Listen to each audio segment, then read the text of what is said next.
Hello दोस्तों, कैसे हैं आप सभी। उम्मीद करता हूँ आप सभी बहुत ही अच्छे होंगे। तो आज के इस वीडियो में हम पढ़ने वाले हैं क्लास 9th और क्लास 11th बायोलॉजी का बहुत ही इंपॉर्टेंट टॉपिक जो है भैया कोशिका विभाजन किसे कहते हैं, इसका परिभाषा क्या होता है, इसको हम समझेंगे। और उसके बाद हम जानेंगे कि समसूत्री विभाजन किसे कहते हैं और अर्धसूत्री विभाजन किसे कहते हैं, इनका भी परिभाषा क्या होता है। इस वीडियो में हम सब कुछ जानने वाले हैं और बहुत ही आसानी तरीके से आपको समझ में आएगा। तो चलिए दोस्तों अपने टॉपिक को शुरू करते हैं। तो यहाँ पे हमने लिख दिया है सबसे पहले कि कोशिका विभाजन। अब सबसे पहला ये पॉइंट आता है कि भैया कोशिका विभाजन किसे कहते हैं। तो जानिए, मान लेते हैं कोई भी जीव है और उस जीव का यदि हम विभाजन करते हैं, यदि उसको हम बांटते हैं, ठीक है, उसको विभाजित करते हैं, ठीक है, अलग करते हैं, तो उस विभाजन के कारण नए जीवों का निर्माण होता है। तो उस विभाजन को ही हम क्या कहेंगे भैया, कोशिका विभाजन कहेंगे। मतलब जीवों के विभाजन से एक नए जीवों का निर्माण होता है, तो उस प्रकार के विभाजन को हम क्या कहेंगे भैया, हम कहेंगे कोशिका विभाजन। ठीक है, इसलिए हमने डेफिनेशन लिखा है कि जीवों का ऐसा विभाजन जिसके अंतर्गत नए जीवों का निर्माण होता है या उत्पत्ति होता है, तो उसे हम क्या कहेंगे, कोशिका विभाजन कहेंगे।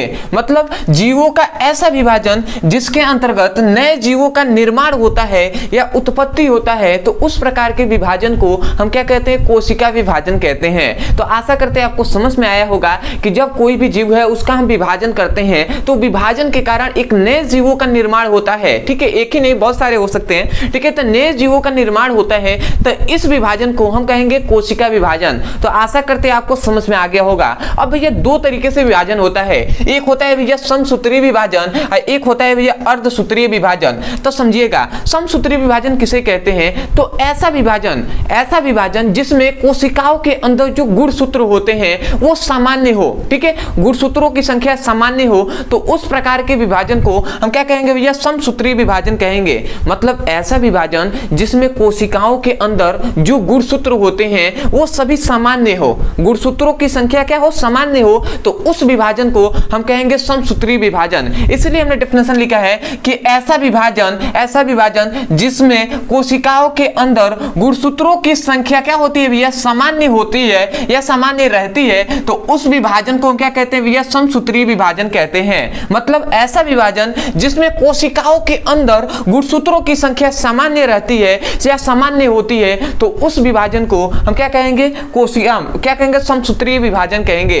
तो आशा करते हैं आपको समसूत्री विभाजन समझ में आ गया होगा कि ऐसा विभाजन जिसमें क्या होगा, गुणसूत्रों की संख्या सामान्य रहती है, तो उस विभाजन को हम समसूत्री विभाजन कहते हैं। अब आता है भैया कि अर्धसूत्रीय विभाजन किसे कहते हैं। तो भैया ऐसा विभाजन, अर्धसूत्री का मतलब ऐसा विभाजन जिसमें गुणसूत्रों की संख्या क्या हो जाती है, आधी हो जाती है। देखिए, समसूत्री विभाजन में तो गुणसूत्रों की संख्या सामान्य रहती है, परंतु अर्धसूत्री विभाजन में क्या होता है कि गुणसूत्रों की संख्या आधी हो जाती है तथा जो कोशिकाएं होती हैं उनका भी जो आकार होता है, वो भी साइज जो होता है वो भी आधा हो जाता है। तो इस प्रकार के विभाजन को हम अर्धसूत्रीय विभाजन कहते हैं। समझ में आया, मतलब कि गुणसूत्रों की संख्या भी आधी हो जाएगी और इसका जो आकार है वो भी आधा हो जाएगा। तो इस प्रकार के विभाजन को हम कहेंगे अर्धसूत्रीय विभाजन। तो आशा करते हैं कि अर्धसूत्रीय विभाजन का आपको परिभाषा समझ में आ गया होगा। इसलिए हमने डेफिनेशन लिखा है कि ऐसा विभाजन जिसमें गुणसूत्रों की संख्या क्या हो जाती है, आधी हो जाती है तथा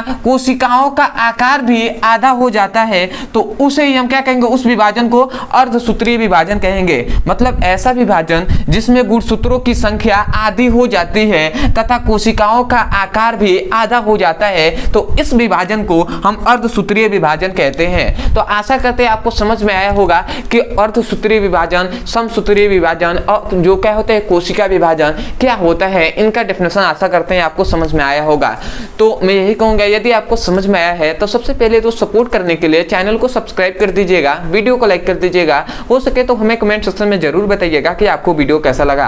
अदरवाइज यदि किसी भी क्लास का कोई भी टॉपिक समझ में नहीं आता है तो केवल आपको उस टॉपिक का नाम लिखना है यूट्यूब पर, अंत में हमारे चैनल का नाम लिख देना है ब्रदर सर या हमारे पीबीसी ब्रदर सर लिख देंगे, आपको वीडियो मिल जाएगा, वहां से जाकर अच्छे से पढ़ाई कर सकते हैं। अदरवाइज ऐसे बहुत से स्टूडेंट हैं जो चाहते हैं कि भैया चैप्टर वाइज सीक्वेंस में एक एक करके हमें वीडियो मिले, और चाहे क्लास 9 का फिजिक्स केमिस्ट्री बायोलॉजी हो या क्लास 11 का या क्लास 12, ठीक है, किसी भी क्लास का, तो वो पढ़ना चाहते हैं चैप्टर वाइज सीक्वेंस में एक एक करके वीडियो को देखना चाहते हैं, तो एक नंबर यहाँ पे दिया जा रहा होगा, इस नंबर पे आप व्हाट्सएप करके आप लिंक को प्राप्त कर सकते हैं। ठीक है, है, और वहां से जाकर उस लिंक पर क्लिक करके आप चैप्टर वाइज सीक्वेंस में एक करके वीडियो को पढ़ सकते हैं। तो आशा करते हैं आपको समझ में आ गया होगा। तो चलिए दोस्तों, आज के लिए इतना ही, मिलते हैं एक नए टॉपिक के साथ, तब तक के लिए धन्यवाद। जय हिंद, जय भारत।